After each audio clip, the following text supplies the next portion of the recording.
History in the making in Egypt. I'm Sue Guzman with the WHUD News Update.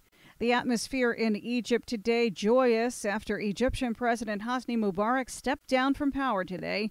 The vice president has appointed a military panel to run Egypt as the transition of power begins.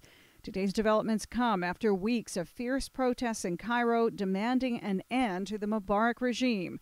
Speaking a short time ago, President Obama said Egypt is hungry for change and will never be the same after the resignation of longtime President Mubarak. The people of Egypt have spoken. Their voices have been heard, and Egypt will never be the same. The president also calling for a peaceful and credible transition to genuine democracy in Egypt. U.S. Senator Kirsten Gillibrand called Mubarak's resignation an incredible moment for freedom and liberty, adding, now Egypt's leaders must emerge and take concerted steps that will result in a stable, orderly transition to a democratic society.